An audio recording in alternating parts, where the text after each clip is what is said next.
your primary coaching skills are awareness, communication, and decision-making. Any coach, anywhere in the world, track and field, NFL, doesn't matter. Those are the three things. Now, awareness, communication, and decision-making. Right. You can deploy them in any situation. And the three things that probably most rapidly deplete when you are in a state of exhaustion, your awareness, your communication, and your decision-making. And so this is like getting into neuroscience territory, but I think there's enough evidence now to suggest that that is undoubtedly true. And so when you start to see signs around those things, you can't find words. You're making poor decisions that are digging yourself into a hole. You're actually paying attention to the wrong things, or you lack focus.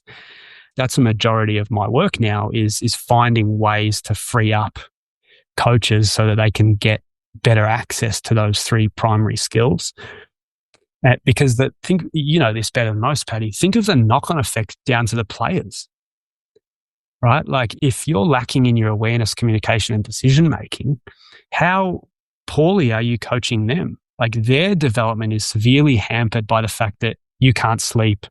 You feel like you have this ton of bricks on your shoulders and you can't cut through the political red tape of the organization and you just feel stuck and blah.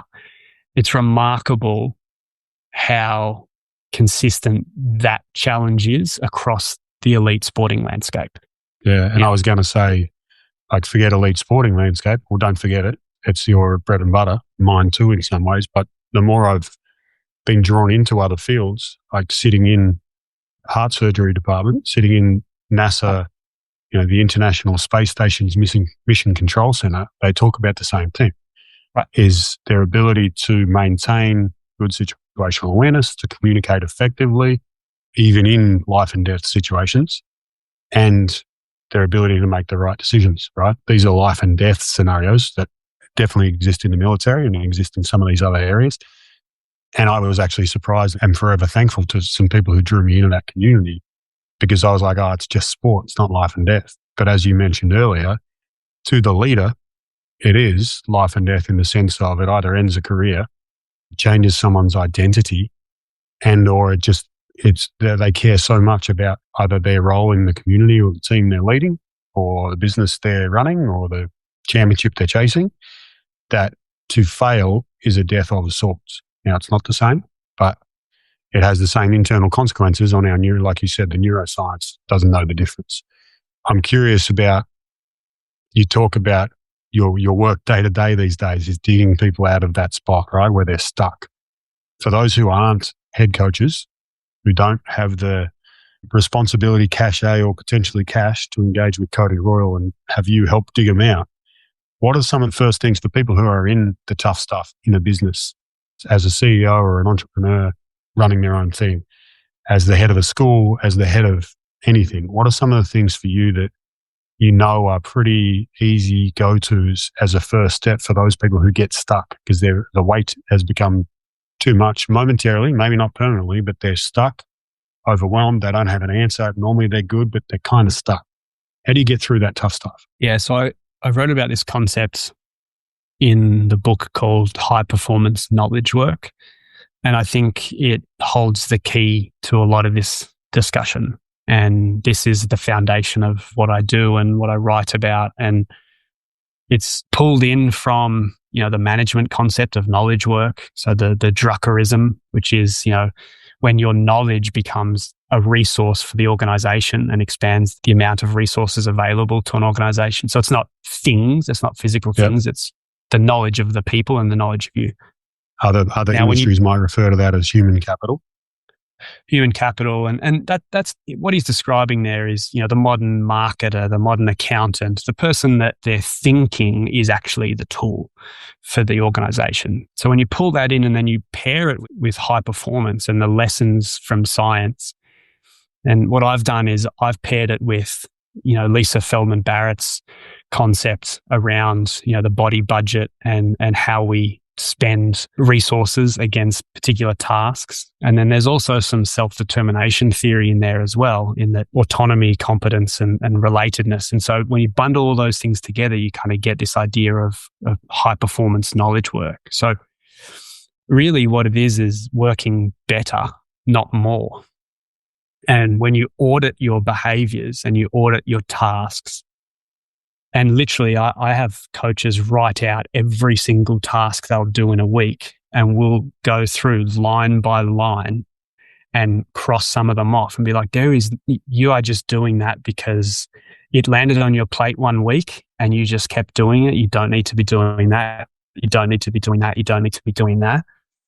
And to go back to my opening gambit, Patty, is people that say no to things, leaders that say no to things and really deploy their mental resources, their emotional resources, their knowledge work against the right things. That's where we need to be headed.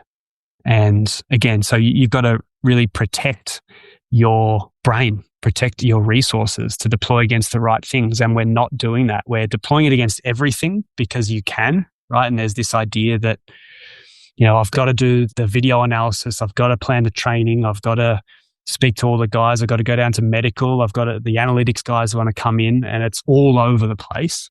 And so it's really spreading yourself thin, and then that catapults you into this depletion that we see. Yeah. And so I was speaking with a colleague yesterday from my time at the Toronto Blue Jays, who's gone on to work at the LA Dodgers, LAFC. She's possibly one of my favorites, Tanya Bielostovsky, Tanya B. That's a lot easier to say. And we were talking about this exact concept. And specifically, she was kind of coaching me through a current situation of not necessarily overwhelmed, but definitely a very vague and undefined environment and huge scope of a current project within a high-performance org. And I think she talked about the same thing. Tell me if this sounds like the way you would frame it. She said, you need to sit down and you need to go through 3 headings and put everything you do under these 3 headings. Eliminate, automate, and delegate. And that allows you to just be a little more focused in here's the things that you have to do your job well, and everything else can go kick rocks. Is that kind of what you're talking about?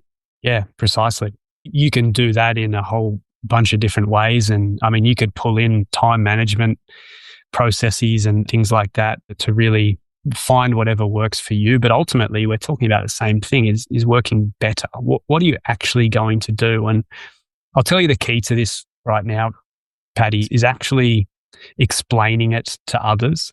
So I talk about explaining coaching to those being coached, because what ends up happening is when you get this right, you have a shitload of time, and it makes you anxious because you think that you should be frantically busy. You should have this frantic anxiety about yourself. And if you don't, you get anxious and you have this impression that everyone else is saying, well, what are they actually doing? But that's actually what leadership is. Having the time to think, having the time and the resources to deploy your mental capacity against the right things. That's leadership. But we live in a world where there's this idea that unless you're running around with your hair on fire, you're not actually doing your job. And so, again, I think it comes with, we have to also educate that this is why I'm doing this. This is why I want to be home at 5 p.m. to cook dinner for my wife, because this is an energy-giving activity for me that makes me a better leader, a better coach.